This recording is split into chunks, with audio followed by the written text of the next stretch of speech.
Halo Sobat Sejarah, kembali lagi bersama Jejak Kerajaan Nusantara. Di video kali ini, kita akan menelusuri jejak sejarah yang mengungkap kisah kelam di balik kegagalan penyatuan Kerajaan Sunda dan Majapahit. Di tanah Nusantara yang kaya akan sejarah, terdapat dua kerajaan besar yang pernah menjadi kekuatan utama di Pulau Jawa, Kerajaan Sunda dan Majapahit. Meski keduanya pernah berjaya, menguasai wilayah yang luas, dan memiliki pengaruh yang besar, takdir berkata lain. Persatuan antara Kerajaan Sunda dan Majapahit tak pernah terjadi.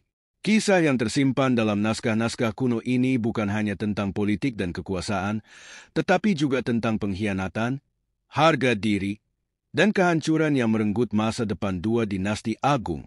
Apa yang sebenarnya terjadi? Mengapa dua kerajaan yang berkuasa di tanah Jawa tak pernah bersatu? Mari kita telusuri kisahnya.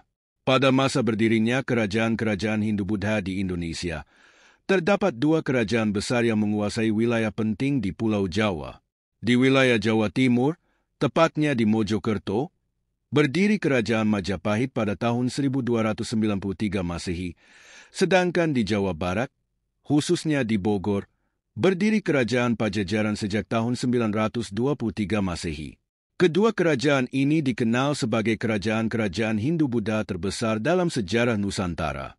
Kerajaan Majapahit, khususnya, terkenal karena hampir menguasai seluruh wilayah Nusantara. Namun, menariknya, Majapahit tidak mampu menguasai wilayah Jawa Barat yang saat itu berada di bawah kekuasaan Kerajaan Pajajaran. Mengapa hal ini terjadi? Berikut adalah pembahasan mengenai alasan di balik kegagalan Majapahit untuk menguasai wilayah tersebut. Kerajaan Sunda, tetangga yang menolak tunduk. Kerajaan Sunda, yang juga disebut Pajajaran, merupakan kerajaan yang enggan tunduk pada kekuasaan Majapahit, meskipun secara geografis mereka sangat berdekatan. Keberanian Kerajaan Sunda untuk menolak kekuasaan Majapahit menjadi salah satu episode yang menarik dalam sejarah Nusantara. Bagi banyak pihak, kedekatan geografis ini seharusnya membuat Kerajaan Sunda lebih mudah ditaklukkan oleh Majapahit. Namun, pada kenyataannya, Kerajaan Sunda justru memberikan perlawanan yang kuat. Majapahit, di bawah pemerintahan Raja Hayam Wuruk dan pati utamanya, Gajah Mada, memiliki ambisi besar untuk menyatukan seluruh wilayah Nusantara di bawah kekuasaannya. Gajah Mada, dengan sumpah palapanya, bertekad untuk tidak beristirahat sebelum berhasil menaklukkan semua kerajaan yang ada di Nusantara, termasuk Kerajaan Sunda. Namun, ambisi ini tidak berjalan sesuai rencana, terutama dalam usahanya untuk menguasai Jawa Barat. Ambisi Gajah Mada dan keteguhan Kerajaan Sunda. Gajah Mada, yang merupakan pati paling berpengaruh dalam sejarah Majapahit, memiliki peran penting dalam perluasan wilayah kerajaan. Ia mengusulkan agar Majapahit menaklukkan Kerajaan Sunda sebagai bagian dari usahanya untuk menyatukan Nusantara. Namun, rencana ini mendapat penolakan dari kalangan internal Majapahit, terutama dari keluarga kerajaan. Keluarga Hayam Wuruk, yang saat itu memerintah Majapahit, tidak setuju dengan rencana Gajah Mada untuk menyerang Kerajaan Sunda. Penolakan dari keluarga kerajaan Majapahit didorong oleh beberapa faktor. Pertama, Kerajaan Sunda bukanlah kerajaan kecil yang mudah ditaklukkan. Mereka memiliki kekuatan militer yang cukup kuat dan telah mempertahankan kedaulatannya selama berabad-abad. Kedua, hubungan antara Kerajaan Majapahit dan Kerajaan Sunda tidak selalu buruk. Pada beberapa titik dalam sejarah, kedua kerajaan ini memiliki hubungan diplomatik yang baik. Bahkan, ada rencana pernikahan antara Hayam Wuruk dan seorang putri dari Kerajaan Sunda sebagai bagian dari upaya untuk mempererat hubungan kedua kerajaan. Kerajaan Sunda dan Majapahit memiliki sejarah hubungan yang unik, terutama dalam konteks kekerabatan. Ketika Diyawijaya mendirikan Majapahit sebagai raja pertamanya, ia masih memiliki darah Sunda. Karena hubungan darah ini, keluarga kerajaan Majapahit menganggap Kerajaan Sunda sebagai kerabat jauh.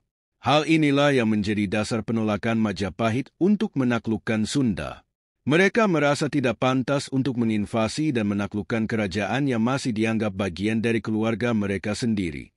Meski hubungan ini seharusnya menjadi alasan untuk menjaga keharmonisan, nyatanya tidak semua berjalan sesuai harapan. Namun, di balik hubungan kekerabatan itu, ada sebuah tragedi besar yang dikenal sebagai Perang Bubat.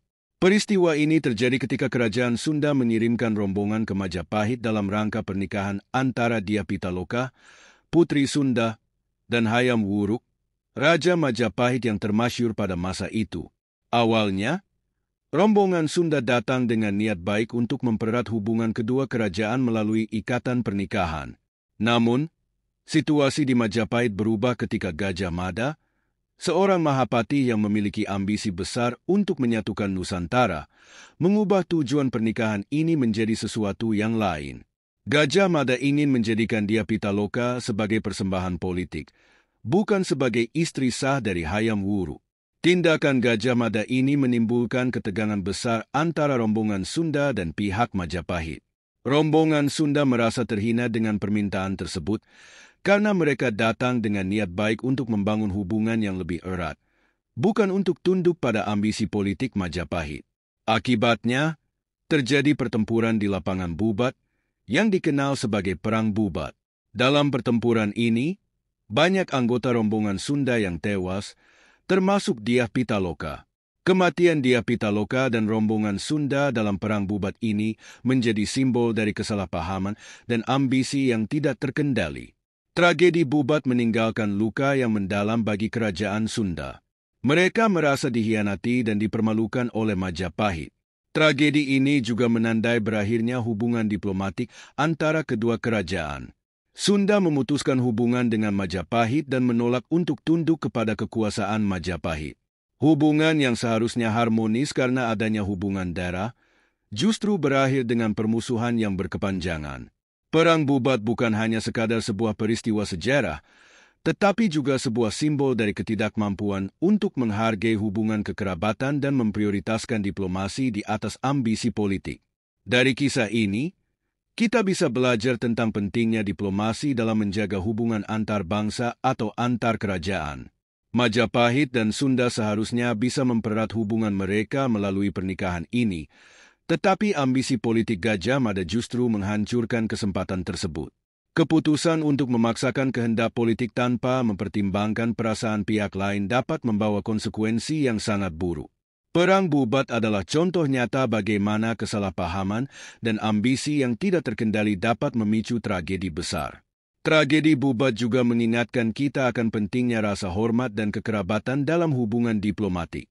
Hubungan darah antara Majapahit dan Sunda seharusnya menjadi alasan kuat untuk menjaga perdamaian, namun justru diabaikan demi ambisi politik. Kekuasaan memang penting dalam menjalankan suatu pemerintahan, tetapi kekuasaan yang tidak diimbangi dengan kebijaksanaan dan pertimbangan yang matang dapat merusak banyak hal. Dalam konteks kerajaan, keputusan yang tidak bijaksana tidak hanya mempengaruhi individu, tetapi juga rakyat dan generasi mendatang.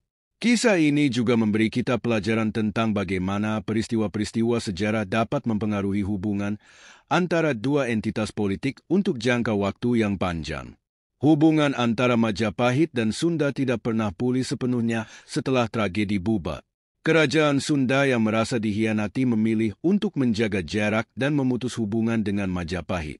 Hal ini menunjukkan betapa kuatnya dampak dari satu peristiwa terhadap hubungan antar bangsa atau antar kerajaan. Selain itu, tragedi Bubat juga merupakan pelajaran tentang bagaimana politik seringkali membawa dampak yang tidak diinginkan jika tidak ditangani dengan bijak. Ambisi politik, seperti yang ditunjukkan oleh Gajah Mada, dapat mendorong tindakan yang akhirnya membawa kehancuran, bukan keberhasilan. Gajah Mada mungkin memiliki niat untuk memperkuat Majapahit dengan memperluas kekuasaannya, tetapi tindakannya justru menciptakan permusuhan yang berkelanjutan dengan kerajaan Sunda. Ini menjadi pengingat bahwa ambisi politik harus selalu diimbangi dengan diplomasi yang baik, serta penghormatan terhadap kekerabatan dan hubungan antar bangsa. Tragedi ini juga memberi kita wawasan tentang pentingnya komunikasi yang jelas dalam hubungan diplomatik. Jika ada komunikasi yang lebih baik antara pihak Majapahit dan Sunda, mungkin pertempuran di Bubat bisa dihindari.